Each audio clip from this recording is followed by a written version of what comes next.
சொல்லுங்க. ஒன்றும் இல்லை, என் பையன் பக்கத்தில் இருக்க ஜூஸ் கடைக்கு அவன் ஃப்ரெண்ட்ஸோட போயிருக்கான். ஹெல்மெட்டை மறந்து போயிட்டான்.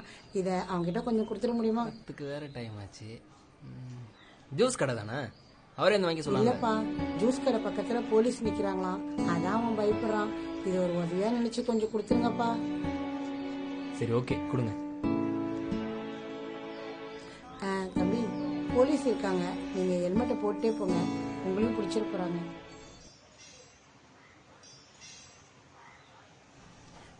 இங்க இருந்து 3ஆவது தெருவில் ஒரு விநாயகர் கோயில் இருக்கும், அது பக்கத்தில் இருக்க ஜூஸ் கடையில் தான் இருக்கும். தேங்க்ஸ்.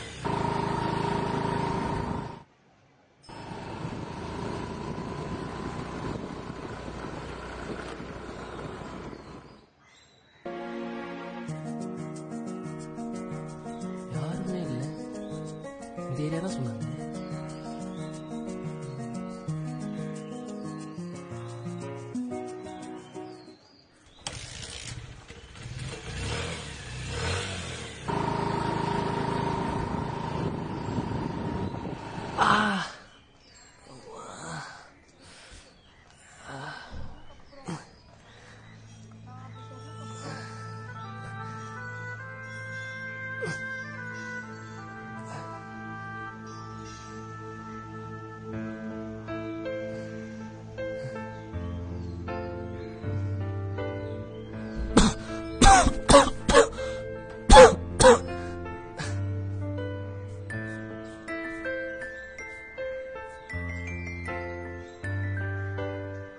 சொல்டா.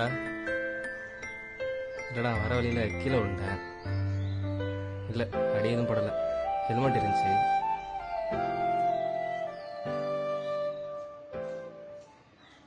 அந்த விநாயகர் கோயில் பக்கத்துல இருக்க ஜூஸ் கடையில தான் இருப்பான், கொடுத்துருக்கான். சரிம்மா.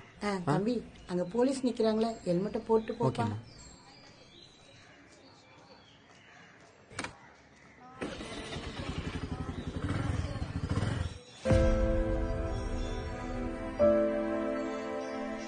என்ன பண்ணிட்டு இருக்கீங்க? அந்த ஜூஸ் கடையில் என் பையன் நிற்பான், அவன்கிட்ட போய் ஹெல்மெட்டை கொடுத்துன்னு என்கிட்ட சொன்னீங்க. அங்கே போய் பார்த்தா யாருமே இல்லை. இன்னைக்கு இவங்ககிட்ட இதே சொல்லி அனுப்புறீங்க. எதுக்கு இதெல்லாம் பண்ணுறீங்க? இல்லப்பா, 6 மாசத்துக்கு முன்னாடி என் பையன் ஜூஸ் குடிச்சிட்டு வரேன்னு சொல்லி அவன் ஃப்ரெண்ட்ஸோட கடைக்கு போனான்.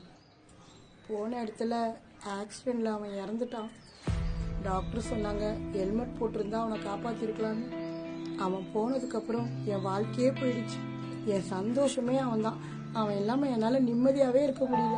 அப்பதான் ஒரு நாள் தோணுச்சு, ஒரு அம்மாவா நான் பட்ட கஷ்டத்தை இன்னொரு அம்மா படக்கூடாதுன்னு தான் இந்த மாதிரி ஹெல்மெட் போடாம வர பசங்களுக்கு என்னால முடிஞ்ச உதவியா இந்த ஹெல்மெட்டை கொடுத்துட்டு இருப்பேன். இதை நீங்க முன்னாடியே என்கிட்ட சொல்லியிருக்கலாமே. இந்த காலத்து பசங்க ஹெல்மெட் போட்டு போன்னு சொன்னா யாருப்பா கேட்கறா? அதான் நான் பொய் சொல்லி கொடுத்துட்டு இருக்கேன். நேற்று நீங்க மட்டும் எனக்கு ஹெல்மெட் கொடுக்காம இருந்திருந்தா என் நிலைமை ரொம்ப மோசமா இருக்கும். அந்த மாதிரிலாம் எதுவும் ஆகாதுப்பா. ஆனா இனிமே ஹெல்மெட் போடாம வண்டி ஓட்டாத. ஏன்னா அப்பா அம்மாங்களுக்கு அவங்க பசங்க இல்லாம வாழ்ற வாழ்க்கை நரகம்ப்பா. அது என்னன்னு உணர்ந்துதான் நான் சொல்றேன். கண்டிப்பாம்மா, இனிமேல் ஹெல்மெட் போடாம வண்டி ஓட்ட மாட்டேன். அதே மாதிரி ஸ்பீடாகவும் ஓட்டாத. ஸ்பீடாகவும் ஓட்ட மாட்டேன். சரிம்மா, நான் போயிட்டு வரேன். பார்த்து போ.